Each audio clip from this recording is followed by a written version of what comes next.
Hola, buenos días a todos.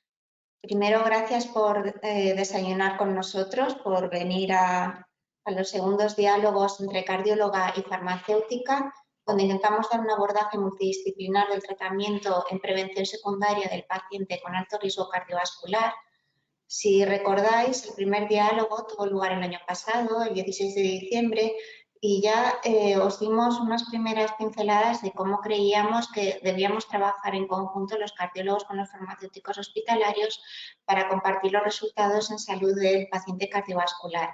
En este tiempo hemos ido avanzando, hemos ido haciendo amistad con nuestros compañeros cardiólogos y, de hecho, si os fijáis en este segundo programa, figuran también la Sociedad Española de Cardiología y la Sociedad Española de Rehabilitación Cardíaca, porque la SEF ha firmado un convenio con ellos y, además, os habrá llegado otra vez la lista de correo de la SEF, los BPS en formación en cardiovascular. Todo esto enfocado para intentar llegar a poder trabajar en equipo con nuestros compañeros de cardio.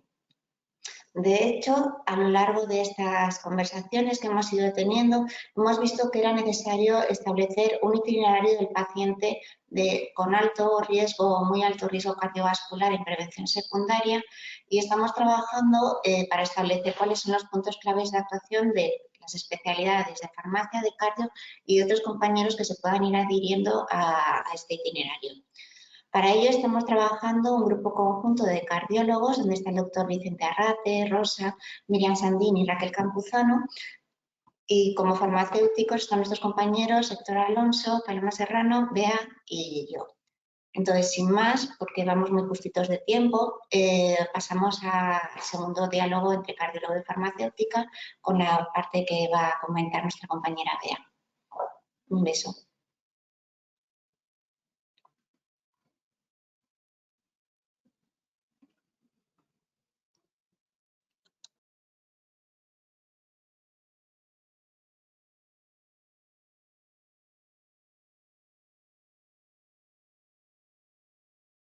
Muy buenos días a todos y bienvenidos a este segundo diálogo.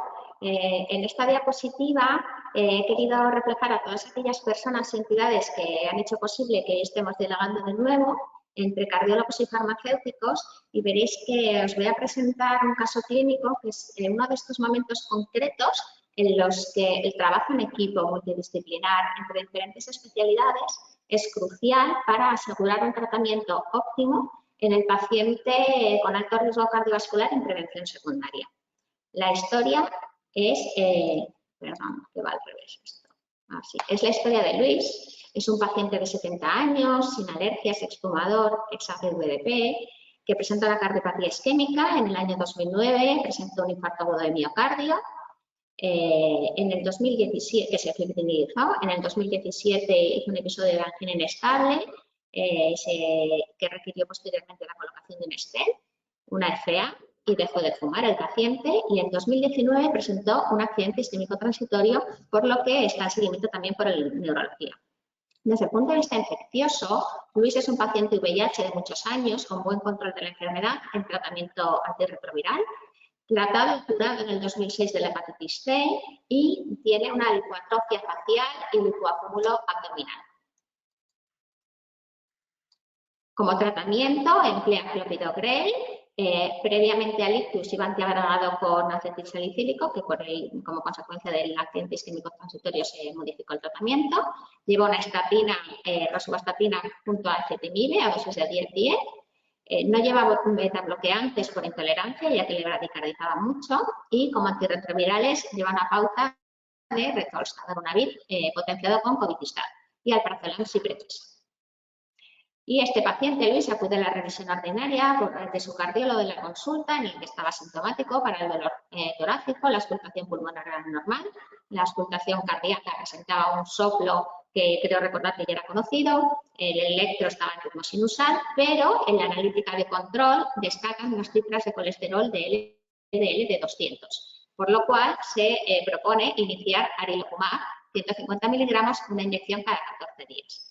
Recordaros que las diferentes guías de las sociedades científicas nos dicen que en pacientes con infartos agudos de miocardio previos, como es el caso de Luis, Las cifras del LDL se recomienda que estén, los americanos te recomiendan cifras de 70 miligramos de decilitro y los europeos, tanto los de cardio como de la Sociedad de Arteriosclerosis, por debajo de 55. Vale, el alirocumab, como sabéis, igual que el evolocumab, son anticuerpos anti-PCSK9. En la parte derecha de la diapositiva os he mostrado el mecanismo de acción. Digamos que es una especie de inmunoterapia. Son anticuerpos monoclonales IgG1 que se unen de manera selectiva a la PCSK9 circulante y de esta manera impiden la degradación de los receptores del LDL de los hepatocitos y así consiguen la reducción de las concentraciones plasmáticas de colesterol. Además, como estos receptores también están en otras muchas lipoproteínas, actúan sobre el colesterol remanente.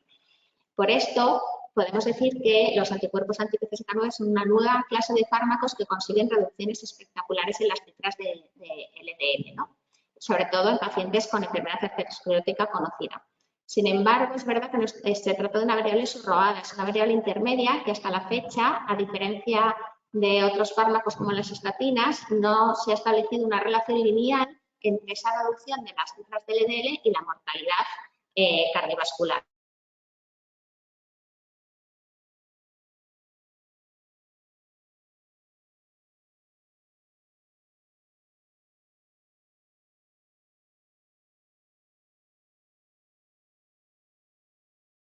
Creo que estamos teniendo un problema de audio con Bea.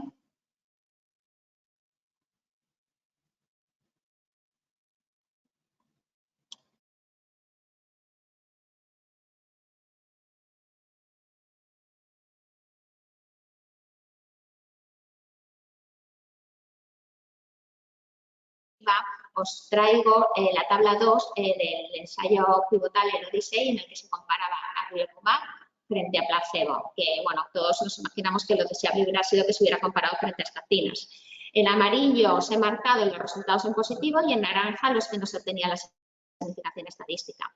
Y la variable principal, que es una variable combinada a las que estamos acostumbrados en los ensayos de cardiología, pues nos dice que el alirocumab frente a placebo consigue una reducción relativa de morbilidad cardiovascular, morbimortalidad cardiovascular en torno a un 15%. Pero a expensas, si os dais cuenta cuando las desglosamos, fundamentalmente de la morbilidad, porque en naranja vemos que no consigue aunque hay una cierta tendencia, no consigue reducir mortalidad ni cardiovascular ni por todas las causas. Y lo mismo le pasa a su compañero, el evolocumab. Esta es la tabla del estudio Fourier, en el que, como veis en amarillo, tampoco consigue demostrar la reducción en mortalidad.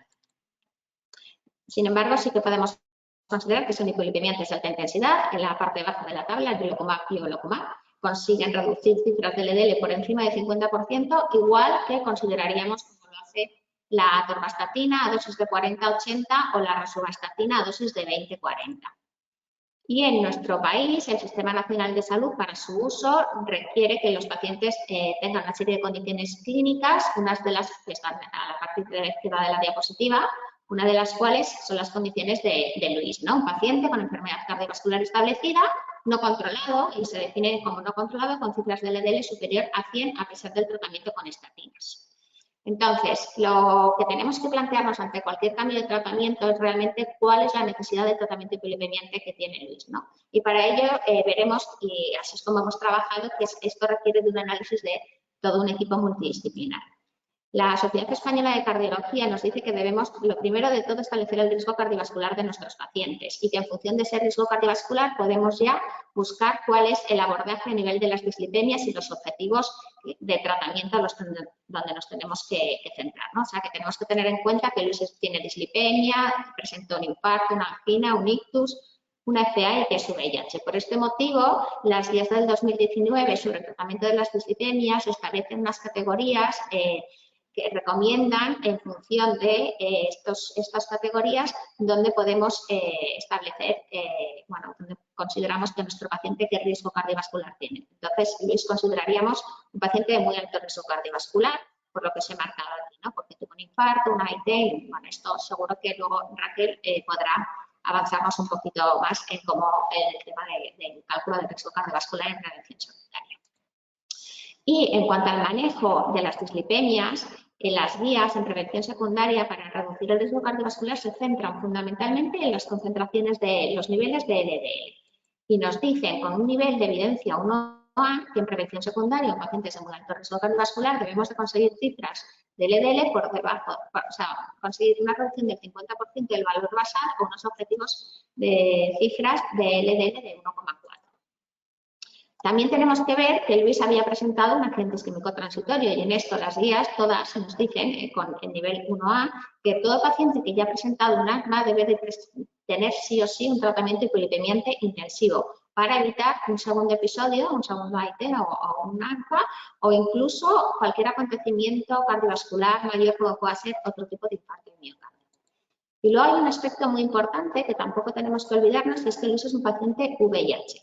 Y es verdad que el tratamiento a nivel de prevención cardiovascular para los pacientes VIH es el mismo, y las guías nos dicen que sea más o menos el mismo, que si los pacientes no son VIH, pero nos dicen que tenemos que prestar especial atención a las interacciones entre todos los tratamientos antirretrovirales y el resto de tratamientos. Sabemos que por el mero hecho de ser VIH, ya es un factor de riesgo per se, por la inflamación crónica, la inmunosupresión, incluso porque muchos de los tratamientos antirretrovirales tienen perfiles metabólicos no muy adecuados. Entonces, además de todos los factores de riesgo cardiovascular que tiene la población, el ser VIH es un factor de riesgo todavía mayor. Y si revisamos un poco qué nos dicen las guías europeas de SIDA, que son aquellas guías que se centran y que trabajan un poco más en las comorbilidades, la última actualización, que es la de octubre del 2020, nos señalan que además de trabajar todos los factores de riesgo que conocemos, de tabaco, alcohol, obesidad, ¿no? Función renal, etcétera, etcétera, a nivel de los lípidos, nos dicen que el objetivo, y coinciden con las europeas de cardiología, es en prevención secundaria conseguir unos niveles de lípidos de LDL de 1,4, por debajo de 1,4.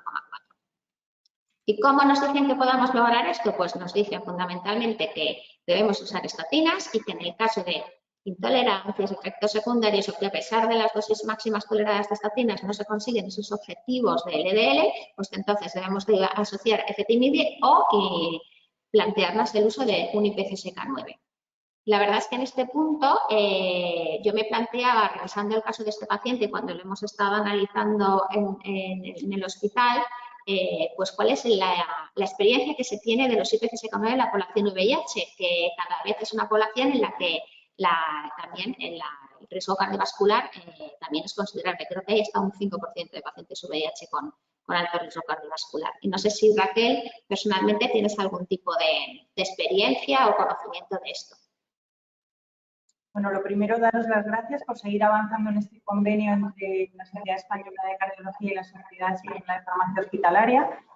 Y efectivamente, uno de los principales puntos de este caso es si estos fármacos son seguros o no en pacientes VIH, que son pacientes de riesgo muy alto, lo tenemos clarísimo. En este caso que has propuesto además, Beatriz, fíjate que yo casi hablaría de riesgo extremo, porque es un paciente panvascular, no solo tiene enfermedad coronaria, sino que ya también ha tenido un ictus, o sea que hay que hacer siempre un manejo global de dejar el tabaco como ya había dejado, de hacer ejercicio, dieta mediterránea, un control estricto de factores de riesgo, pero en este caso probablemente el objetivo lipídico es fundamental. La verdad que cuando me mandaste este caso, bueno, pues nos pusimos a revisar qué había con respecto a estos fármacos y el VIH, porque yo no tengo experiencia personal todavía en ningún caso concreto. Y sí que, bueno, pues ya tenemos estudios de hasta 300 pacientes VIH, que además lo más llamativo es que eran pacientes en prevención secundaria y solo el 30% estaba llevando estatinas de alta potencia. Es decir, que por todas las interacciones y por el miedo que nos da los antirretrovirales con las estatinas en estos pacientes, al final están infratratados con respecto al colesterol. Bueno, pues por primera vez se demuestra que estos fármacos son seguros, no crean ningún problema mayor que en población general y además se comportan exactamente igual que en población general. O sea, se consiguen objetivos hasta en un 70%. Con lo cual, el primer mensaje del caso es que si necesitamos poner anti-PCSK9 en pacientes VIH, adelante, porque son seguros y eficaces. Vale, muchas gracias, Raquel. Yo creo que es un tema en el que se tendrá que seguir profundizando porque es verdad que la evidencia todavía es un poco débil, pero está muy bien que lo dejemos claro que es una población en la que también podemos emplearnos. Recapitulando un poco, Luis, podemos decir que es un paciente de muy alto riesgo cardiovascular, como bien ha señalado, y que requiere de un tratamiento hipolipemiante intensivo. Entonces, antes de modificar cualquier tratamiento, lo primero que tenemos que hacer es un análisis de la historia farmacoterapéutica del paciente completo. En cuanto al tratamiento hipolipemiante, vemos que estaba con rosuvastatina, dosis de 10 miligramos, potenciado con ezetimibe de 10, pero esto no son, es una pauta, como señalabas, que no son dosis de hipolipemiantes intensivos. Echando para atrás, vemos que en su momento es marcado y subrayado, sí que estaba con una estatina a dosis elevadas, o sea, dosis no elevadas, sino dosis para conseguir reducciones del LDL por encima del 50%, y en esa época no conseguía tener niveles de, bueno, los niveles de LDL que tenía eran de 118. Entonces, ¿por qué se produjo este cambio a bajar, cuando estábamos aquí, a cambiar el tratamiento de la rosuvastatina a 10 más el ezetimibe? Pues justamente por las interacciones con su tratamiento antirretroviral, ¿no? Resulta que el tratamiento que tomaba Luis, el Rezorsta, incrementa los niveles de estatina. Y esto sí que está demostrado que hay mucho más riesgo de que se presenten efectos secundarios a las estatinas, ¿no? Estos son dosis dependientes, si aumentamos la dosis es fácil que tengamos miopatías, de transaminasas, intolerancias, etc. Entonces, por este motivo y ante el no control con una dosis con rosuvastatina de 20, se decidió reducir la dosis de estatina y asociarla al ezetimibe, que por sí solo es un hipolipemiante de baja intensidad, pero que asociado a estatina sí que se ha visto que consigue reducciones adicionales de niveles de LDL de 25-30%. Sin embargo, nos encontramos que tras esta estrategia, el paciente es cuando acude a la consulta de cardio y nos encontramos estos niveles de LDL, ¿no? Entonces, ya que estamos revisando el historial farmacoterapéutico completo y que hemos visto que tenemos que tener especial precaución con los antirretrovirales, debemos hacer un análisis de otras posibles interacciones, ¿no? De su tratamiento antirretroviral con el resto de los tratamientos del paciente. Con los antiagregantes, con las estatinas ya lo conocemos, con el nuevo fármaco que nos estamos planteando incluir, etcétera. Y, sorpresa, nos encontramos con que no se recomienda la administración de Rezorsta junto al clopidogrel, puesto que puede impedir que se lleve a cabo su acción como antiagregante. De hecho, nos recomiendan que lo cambiemos, si se puede, por prasugrel o directamente que nos planteemos el empleo de otro tratamiento antirretroviral con un perfil que tenga menos interacciones, ¿vale? Incluso un perfil mejor metabólico. Y finalmente, antes de plantearnos nada, siempre tenemos que trabajar de forma multidisciplinar la adherencia de los pacientes. En la diapositiva os he recogido diferentes factores que están claramente reflejados en la literatura que influyen en que los pacientes sean adherentes. Entonces, tenemos que conocer cómo se comporta Luis con su tratamiento, con el tratamiento hipolipemiante, con el tratamiento antirretroviral, con todos sus tratamientos. Y es muy importante porque, fijaros, sobre todo en pacientes cardiovasculares, a mí me sorprende la baja adherencia de nuestros pacientes, ¿no? Hay estudios que te dicen, recogidos, que hasta el 60% de los pacientes no cumplen, ¿no?, con los tratamientos. Y aquí, fijaros que os he señalado estos dos datos, casi el 23% de los pacientes abandonan los tratamientos prescritos por los médicos de atención hospitalizada y hasta casi un 40% si procede del tratamiento de primaria.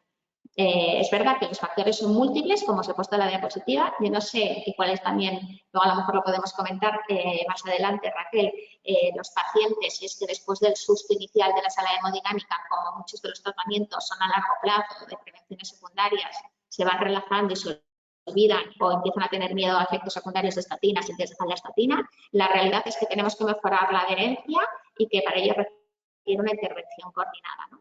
Y en el caso de Luis, revisando todo, pues podríamos decir que no, que Luis es un tratamiento, o sea, lleva a cabo el tratamiento de forma óptima, o sea, que este no será una pata a arreglar, ¿no? Entonces, llega el momento en el que nos tenemos que sentar todos en equipo y plantearnos cuáles son los objetivos que nos planteamos con Luis, cuál debe ser su tratamiento hipolipemiante, estos objetivos, en cuánto tiempo los queremos conseguir y, muy importante, cuál va a ser el seguimiento, ¿no? Entonces, en cuanto a los objetivos de LDL, yo me planteo, y del hipolipemiante, yo creo que lo que nos tenemos que basar un poco es en llevar a cabo una evaluación conjunta de cuáles son los niveles basales de LDL y cuál es el riesgo cardiovascular de los pacientes, ¿no? Además de otra serie de factores que os he puesto aquí abajo en la diapositiva. Y aquí sí que me gustaría hablar un poco con Raquel sobre el objetivo de reducción de las cifras de LDL en Luis y en los pacientes en general, porque Es verdad que, o sea, no me queda muy claro, según reviso las guías, si deberíamos de basarnos en, en conseguir una reducción de un porcentaje respecto al nivel basal, si intentar conseguir unas cifras objetivo de LDL, si todo esto dependerá un poco del territorio coronario que esté afectado, porque hasta donde yo conozco, no hay estudios que nos digan que se obtenga una reducción adicional del riesgo cardiovascular por conseguir una cifra objetivo del LDL versus otra, ¿no? Y de hecho, fíjate que al principio en las guías lo que se ha puesto hay una variabilidad considerable de las cifras del LDL que marcan. Las americanas nos hablan de 70, las europeas de 55. El IPT de nuestro ministerio nos permite la financiación de los IPCK9 a partir de cifras de 100. Es decir, aquí hay una variabilidad que me hace plantearme realmente a dónde tenemos que dirigirnos, ¿no? En este sentido. Y me gustaría un poco conocer la opinión tuya, Raquel, como cardióloga. Bueno, ya sabéis que los cardiólogos estamos muy sesgados, ¿no? Porque lo que estamos viendo son las complicaciones cardiovasculares. Entonces, creo que teníamos una diapositiva para ilustrar esto, pero claramente las guías de hace 2 semanas, las guías de prevención cardiovascular europeas, refuerzan el mensaje que ya nos habían dicho las de dislipemias de 2019, que el paciente tiene que estar por debajo de 55 miligramos de decilitro siempre que haya tenido un evento cardiovascular, también un ictus, pero bueno, en este caso vamos a hablar del corazón, y o además reducir un 50% con respecto a basal si tenía unas cifras, por ejemplo, de entre 70 y 130. Es decir, si nuestro paciente cuando ingresa con un evento cardiovascular, tiene un LDL de 70, no deberíamos intentar bajarlo solo a por debajo de 55, sino conseguir un 50% de 70, es decir, un 35-40, que a veces es muy complejo de conseguir, pero sí que es verdad que hay una relación absolutamente lineal entre el LDL y la mortalidad cardiovascular. De hecho, cuando nacemos, en el cordón umbilical, las cifras de colesterol son de 35 de LDL. Todo lo demás que tenemos lo vamos acumulando de forma extra. Hemos diseñado una vida para la que no estábamos diseñados habitualmente, que era para correr detrás de los leones y no para estar 20 horas delante de un ordenador, ¿no? ¿Por qué estas cifras tan bajas? Bueno, pues es verdad que a lo mejor no hay un ensayo concreto, sino que las propias guías dicen que se han basado en aleatorización mendeliana de los finalistas, que es un gran registro de colesterol, y en el IMPROVE, porque además sabemos, bueno, se acaba de publicar un estudio de 40.000 pacientes suecos que en vida real aquellos que consiguen estas cifras son los que menos se mueren. Se mueren un 40% menos que los que consiguen cifras más altas de LDL. Entonces, se ha puesto el punto de corte ahí porque, aunque es difícil, parece que se puede llegar a conseguir y son los pacientes que menos se mueren. Aún así, ya sabéis que conseguimos en pocos pacientes estas cifras, pero deberían ser los objetivos de futuro que debemos tener con nuestros pacientes. Desde luego, si además ponemos un objetivo de 70, pues ya te digo que nos vamos a quedar mucho más altos de 70. Pero vamos, las guías son muy claras, por debajo de 55 y más de un 50% de reducción, sobre todo en estos pacientes panvasculares de tan alto riesgo, ¿no? Vale, entonces, continuando un poco con el caso de Luis, estas son las estrategias que nos planteamos, ¿no? Que podríamos hacer. Una de ellas era aumentar la dosis de estatina, ¿no? Para intentar que estuviera a dosis de hipolipemia de alta intensidad, pero esto podría producir interacciones, ¿no? Con su tratamiento antirretroviral y también posibles efectos secundarios. Otra de ellas sería iniciar el PCSK9, que está indicado, lo que supondría añadir complejidad al tratamiento que ya tiene Luis, unas posibles interacciones, nuevos efectos adversos y la todavía dudosa eficacia en esta población, aunque ya empieza a haber datos en algunos estudios, pero es verdad que tampoco sabemos cómo funcionan claramente. Y la otra opción sería cambiar un tratamiento antirretroviral, ¿no? Con lo que nos arriesgaríamos a que el paciente pudiera hacer algún fallo virológico, aunque es verdad que este paciente era un paciente que llevaba mucho tiempo controlado, pero bueno, el riesgo podría estar ahí, que presentara nuevos efectos adversos al nuevo tratamiento antirretroviral y en beneficio, pues que buscáramos un tratamiento antirretroviral pues, con un perfil metabólico más adecuado, ¿no? Entonces, en el punto en el que estábamos, el paciente acudía a la revisión de cardiología y ante el control es cuando se propuso inicialmente esto, pero tras el análisis multidisciplinar de farmacia, infecciosas y cardiología, se decidió hacer un cambio de tratamiento antirretroviral a Dovato más tenofovir con potencia para evitar las interacciones tanto con el antiagregante como con las estatinas y mejorar el perfil lipídico. Y de esta manera, esto permite también aumentar la dosis de rosuvastatina hasta 20 miligramos. Y fijaros qué es lo que pasó 2 meses después. Esta es la gráfica en color granate. Veis los niveles de LDL de Lewis. Aquí estábamos en 200. Aquí tenéis las cifras también de colesterol. Y 2 meses después vemos que tras esta estrategia adoptada en el seno del equipo, hemos conseguido la reducción de las cifras de LDL de Lewis hasta cifras de 48 sin que el paciente haya hecho ningún fallo virológico. Entonces, ahora sí que lo siguiente que nos planteamos es un poco cómo tiene que ser el seguimiento de Lewis desde el punto de vista cardiovascular.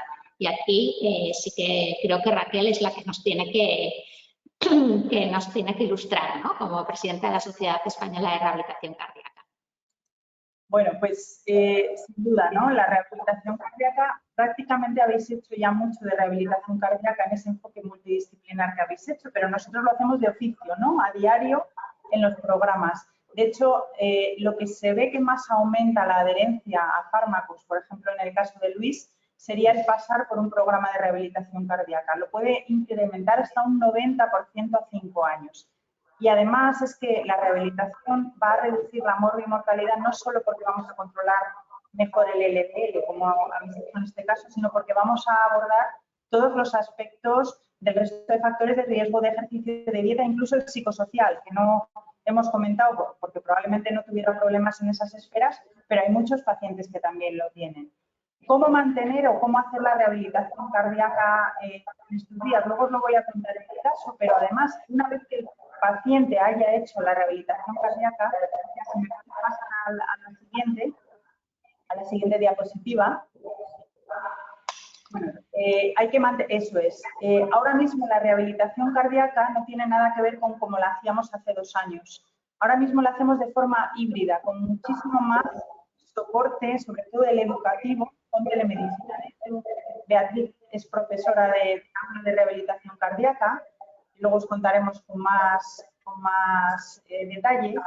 Una vez que el paciente acabe el programa de rehabilitación cardíaca, lo que hay es que mantener todo este enfoque multidisciplinar para siempre, cosa que no es nada fácil en continuidad asistencial, ¿no? Tanto desde el hospital, y aquí creo, y estamos todas de acuerdo, que el farmacéutico es fundamental, tanto el farmacéutico hospitalario como el farmacéutico, no sé cómo lo llamáis, el farmacéutico local o ambulatorio, porque tiene que estar comunitario, el farmacéutico comunitario, porque es que más en un paciente como Luis, el mantener los fármacos, el ver que no hay interacciones, el potenciar la adherencia, nos parece que es algo prioritario.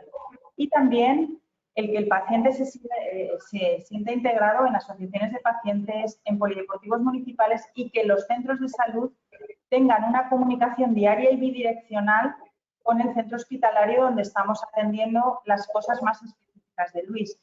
Esto, desafortunadamente, la continuidad asistencial ha sufrido una fractura brutal por el COVID, ¿no? Poco a poco estamos intentando retomarla y teníamos una siguiente diapositiva un poco de cómo se puede hacer esto de forma telemática.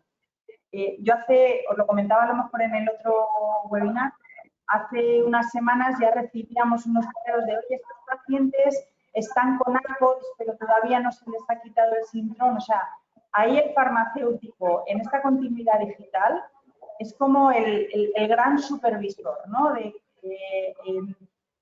constatar si las cosas se están haciendo bien o qué se puede hacer mejor, qué se puede recomendar. Y desde el punto de vista, desde luego, del tratamiento farmacológico, nos parece imprescindible que estéis ahí, ¿no? En nuestro caso tenemos la suerte de esto tenerlo bastante bien implementado. Y además, bueno, pues si te puedes ayudar de una historia clínica común y de una prescripción común, sobre todo en épocas sanitarias tan difíciles como esta, nos ha permitido mantener la mejor continuidad asistencial dentro de todas las carencias que, por supuesto, hemos tenido, ¿no? Este paciente, por tanto, debería seguir todo lo que ha aprendido en rehabilitación cardíaca de por vida, con el apoyo tanto de las asociaciones de pacientes como de los recursos locales, como de un buen sistema de continuidad asistencial que cada uno tiene que montar según las circunstancias locales que tenga. Pero con la medicina digital puede ser algo bastante sencillo de que pueda rodar, ¿no? Muy bien, qué interesante, Raquel. La verdad es que es un punto para profundizar. Vale, pues este sería el caso de Luis. Entonces, si quieres, para no Pasamos dilatarnos, pues, vamos al otro caso que tenemos. Uy.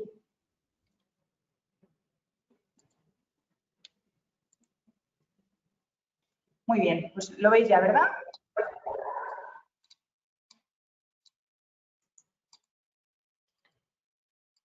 Ahora.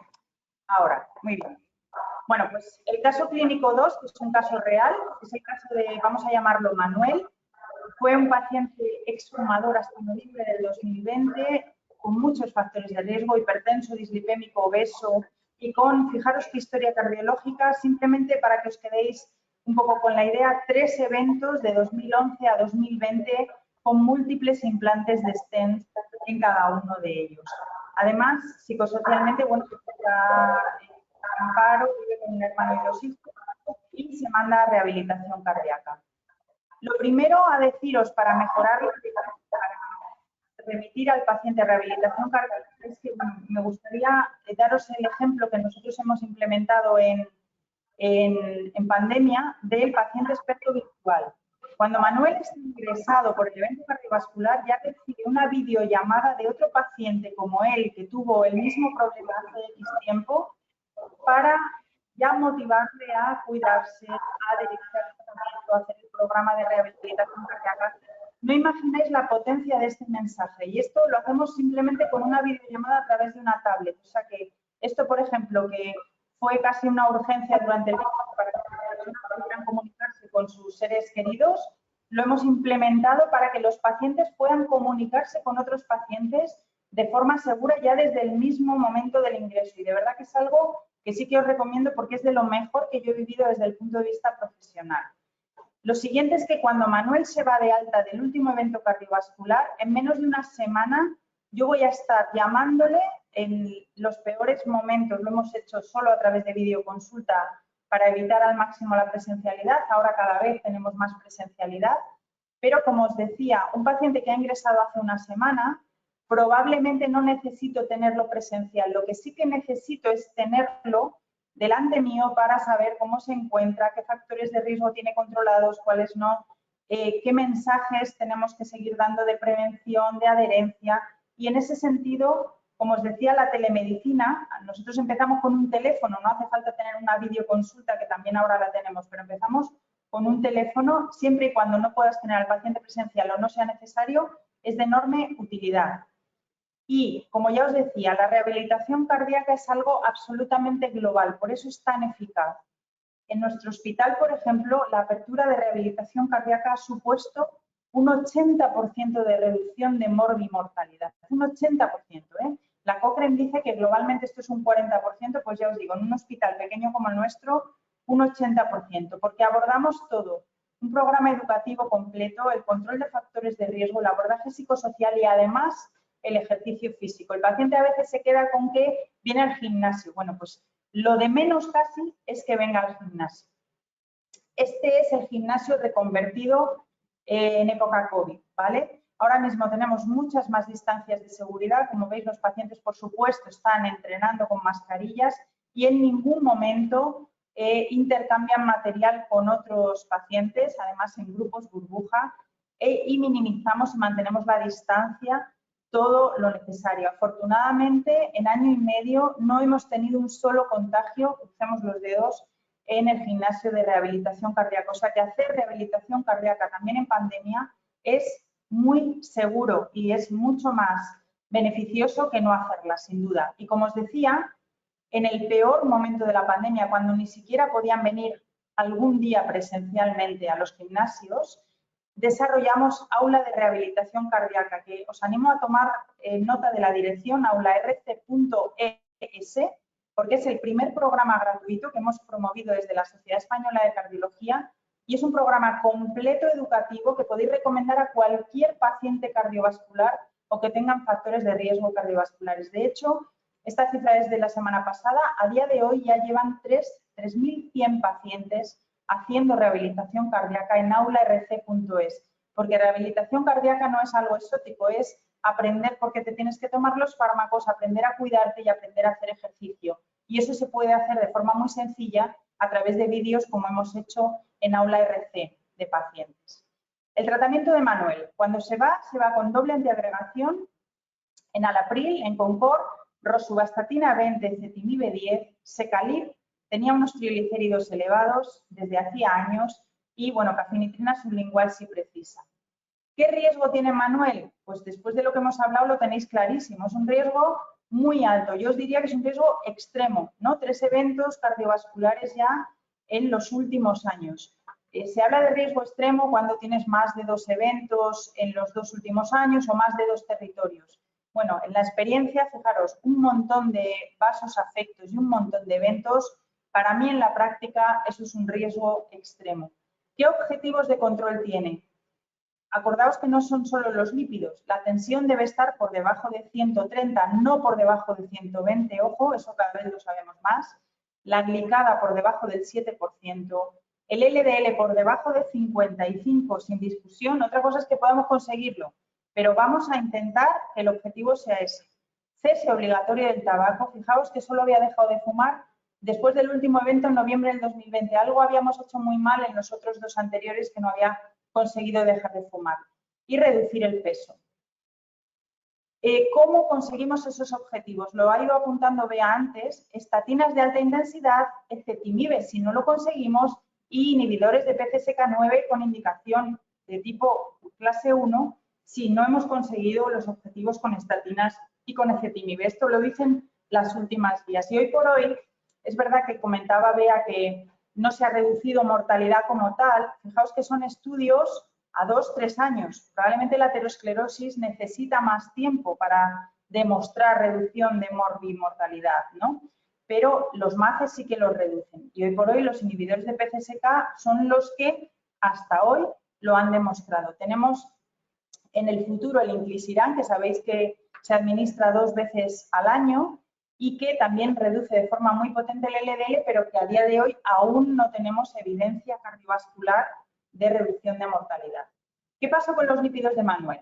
Bueno, pues en enero de este año estaba con un LDL no perfecto, pero razonable, 61 miligramos de cilitro. Tiene el COVID y en marzo tiene un repunte de LDL de 73. Él cuenta que a raíz de COVID también se encuentra mucho más cansado, con muchas más mialgias. Deja las estatinas y los fibratos porque dice que se encuentra mal, que además tiene mucha diarrea. Y fijaos lo que pasa en mayo. Claramente, al haber dejado la medicación, LDL de 113. Ahí volvemos a sentarnos con él, insistimos en la importancia absoluta de tomar las estatinas y sí que empieza a tomar las estatinas a alta dosis, aunque no los fibratos. Y aún así, aunque lleva más de un mes tomando, asegura tomar las estatinas todos los días, la analítica de junio, justo antes de este verano, el colesterol total era de 237, el LDL no era calculable porque fijaos que tenía unos triglicéridos de 530 miligramos de cilitro. Empezamos a enfocarlo tanto con los endocrinos como planteándonos si precisa inhibidores de PCSK9. Y mi primera pregunta es si realmente os parece que Manuel es intolerante o no a las estatinas. Realmente la intolerancia a las estatinas, globalmente, aunque se sospecha en un 20-30%, la verificada es en torno a un 5% nada más. Los acontecimientos adversos musculares, los más frecuentes son los síntomas musculares asociados a las estatinas que no conllevan elevación de CPK, que es un 10%, y la rhabdomyolysis, que es lo que más miedo nos da. Eso es tremendamente raro. O sea que nos debemos quedar con que realmente intolerantes a estatinas son solo un 5% de los pacientes. ¿Por qué se produce la miopatía de estatinas? Bueno, pues al bloquear la síntesis de colesterol parece que se bloquea también la síntesis de metabolitos importantes en el músculo esquelético. Frente a eso, lo mejor que podemos hacer es ejercicio físico. O sea, yo nunca retiro una estatina por una miopatía. Siempre promuevo, si es preciso, una bajada de dosis y sobre todo el ejercicio muscular, porque mejoran muchísimo los pacientes en rehabilitación cardíaca. Y la educación del paciente, como hicimos con Manuel. Esta es la gráfica de pacientes americanos después de un evento cardiovascular, que fijaos que a 36 meses el 50% de ellos han dejado alguno de los fármacos cardiovasculares. Lo único que mejora esto, un 30%, es decir, pasar a un 80% de adherencia, es educar al paciente. Como os decía, los efectos secundarios, aparte de los musculares, a veces son los hepáticos, que también muy raros, elevar más de 3 veces las transaminasas. Y lo que propusimos a Manuel en este caso, porque realmente él sí que decía que ahora mismo estaba de verdad tomándose las estatinas todos los días, teníamos 3 eventos cardiovasculares y los niveles de LDL estaban disparados, fue hacer una solicitud a nuestro servicio de farmacia de Volocumab 140 cada 2 semanas. La verdad es que yo tengo el privilegio de trabajar con el servicio de farmacia del hospital que dirige Montserrat y es tan sencillo como enviar el mismo informe que he generado en la consulta por un correo electrónico. Ellas se encargan de todo lo demás. Digo ellas porque son en su mayoría farmacéuticas. En menos de 24 horas el caso estaba aceptado, se cita y además se entrena desde la enfermería de farmacia para iniciar el tratamiento. Y mi pregunta, Beatriz, es si este privilegio que yo tengo, ¿crees que sería el circuito óptimo para tener una relación cardiofarmacia en los hospitales o cuál crees tú que podría ser el adecuado? Vale, me preguntas por un circuito y claro, yo creo que en este tipo de pacientes en los que estamos planteando estos fármacos son pacientes que deberían de estar integrados en unidades en el que se valorasen de manera conjunta. Entonces así no haría falta circuitos. Es decir, en estas unidades la gestión de pacientes, la citación sería única, se valoraría por parte de cardio la indicación de, ¿no?, el diagnóstico, el tratamiento, cómo va el paciente, se llevaría a cabo la atención farmacéutica, la atención enfermera y haríamos las dispensaciones y los tratamientos y las dispensaciones de los fármacos y las administraciones se llevarían a cabo en el seno de estas unidades mientras se visita al paciente desde el punto de vista clínico. O sea, tendríamos que, evitaríamos que el paciente tenga que acudir a numerosos sitios a la vez, tanto para el seguimiento clínico, las analíticas, como la recogida de la medicación, ¿no? Y luego el seguimiento del paciente, como decía, se puede hacer en la consulta presencial, pero también se puede hacer en las consultas, en programas de rehabilitación cardíaca, etcétera. Entonces, pasas a la siguiente diapositiva, si quieres, Raquel. Y, o sea, lo que yo he puesto es eso, porque no haya circuitos y porque hagamos la revisión conjunta de todos estos pacientes, ¿no? Porque en el caso de que realmente lleguemos al caso, o sea, con los IPCK9, es verdad que se ha abierto como una caja, ¿no?, de Pandora y es la primera vez que hemos trabajado, ¿no?, los cardiólogos y los farmacéuticos de manera conjunta. Sin embargo, hay una gran variabilidad entre comunidades, una gran variabilidad entre hospitales a la hora de cómo poder disponer de estos tratamientos, ¿no?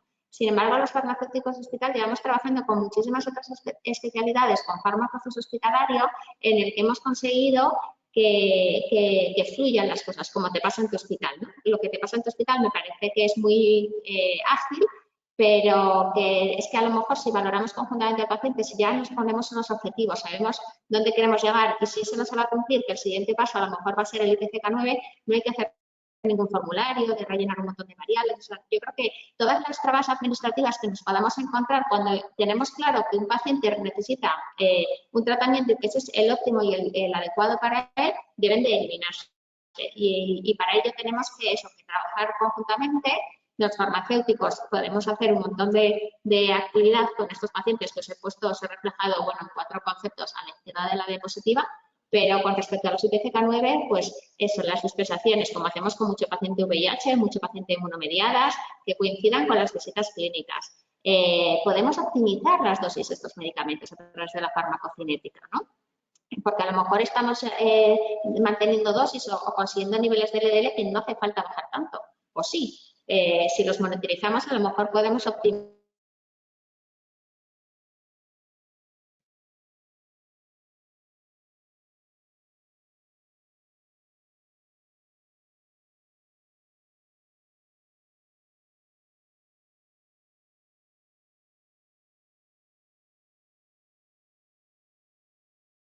Bea creo que sigue teniendo problemas de vez en cuando de comunicación. Raquel, si quieres continuar. A mí, desde luego, bueno, pues ya hace unos años Monse y yo comentamos que el farmacéutico era imprescindible en el programa de rehabilitación cardíaca y ahí está. De hecho, ya se hicieron un TFM con nosotros, o sea que es verdad que no tenemos quizá pues la relación que podáis tener con los oncólogos, que también tengo muy cercanos, pero desde luego a diario deberíamos tener una conexión sencilla y fuera de formularios prácticamente, ¿no? Para poder, bueno, pues manejar todos estos casos que todos tenemos, como estáis viendo. Esta es la analítica de ayer de Manuel, y os la he traído más reciente imposible. La analítica de ayer tiene un colesterol total de 119 y, ojo, un colesterol LDL de 12 miligramos decilitro. Lo tengo mañana citado en la consulta para ver qué hacemos en adelante. ¿Miedo a ese colesterol de 12? No, ¿de acuerdo? Ya hemos dicho que los neonatos tienen un colesterol de 30 y las hipocolesterolemias genéticas a veces hasta de 20 y tantos, y se ve que no hay efectos secundarios de un colesterol muy bajo en este caso. Probablemente no es un colesterol real de 12, pero sí que es un colesterol muy bajo y aún así los triglicéridos todavía están en 316 miligramos de cilindro. Concomitantemente el paciente ha empezado con tratamiento para perder peso, entonces según reevaluemos cómo van todas las cosas, haremos con el mantenimiento de los inhibidores, pero como veis claramente por primera vez el paciente está bien tratado, quizá bueno, pues, hasta pasados los objetivos, pero sin ningún miedo a ellos. Y mi última pregunta es si Beatriz ha recuperado el sonido, y si no la podemos ir viendo hoy, Cía, tú y yo, es cómo mejorar la adherencia de forma multidisciplinar. ¿Cómo os parece que farmacia se podría integrar todavía mejor para mantener la adherencia, pues en el caso de este paciente, que es, por ejemplo, lo primero que me contestaron nuestro equipo de farmacia, ¿no? De vamos a intentar además mejorar la adherencia a los fármacos de los pacientes por el antecedente que tenía de los fibratos. No sé si está Bea. Sí, lo he recuperado. Vale, o sea, yo creo que sí que es clave.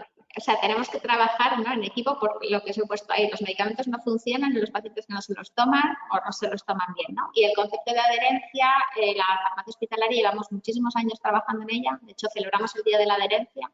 Y es más allá que el paciente se tome la medicación, es que lo haga de manera correcta, que lo haga durante el tiempo que toca, que siga hábitos de vida saludable, que cuide su estado emocional y psicológico, que esté concienciado sobre su patología.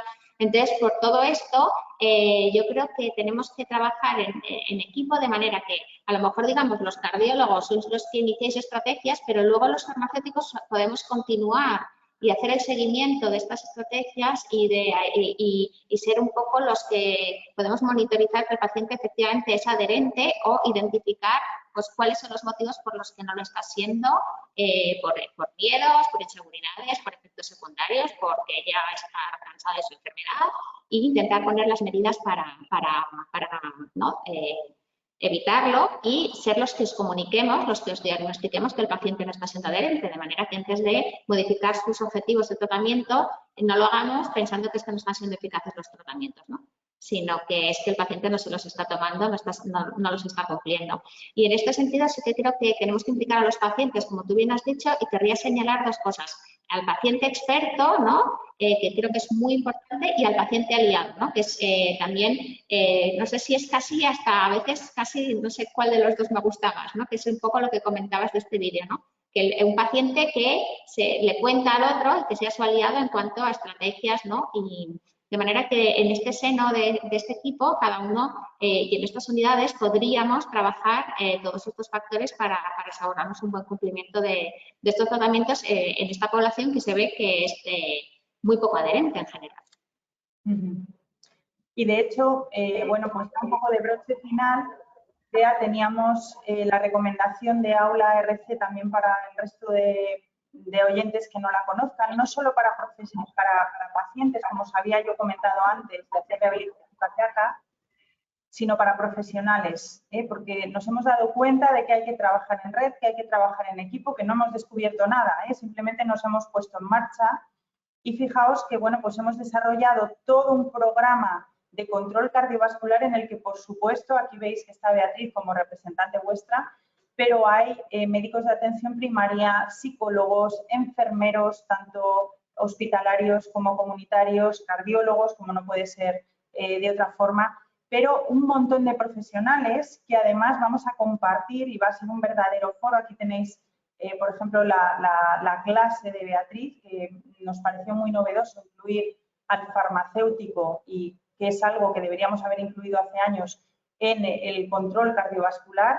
Y bueno, pues invitaros a todas estas webinares que van a ser de acceso libre, simplemente en aularc.es, de, por ejemplo, el martes que viene tenemos de cómo hacer la continuidad asistencial tras el síndrome coronario agudo, cómo mejorar la continuidad o cómo hacer rehabilitación en insuficiencia cardíaca, en el que desde luego farmacia siempre está implicada en la insuficiencia cardíaca.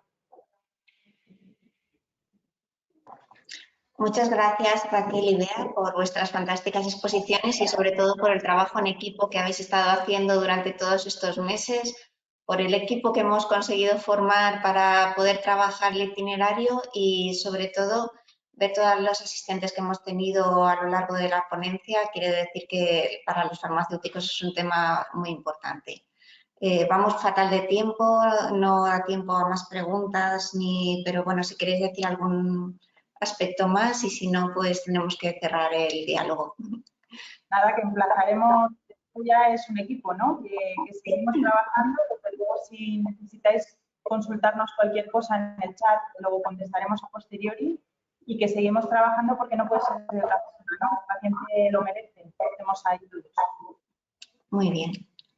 Bueno, pues muchas gracias a todos, gracias por la asistencia, por desayunar con nosotros y un beso muy fuerte a todos.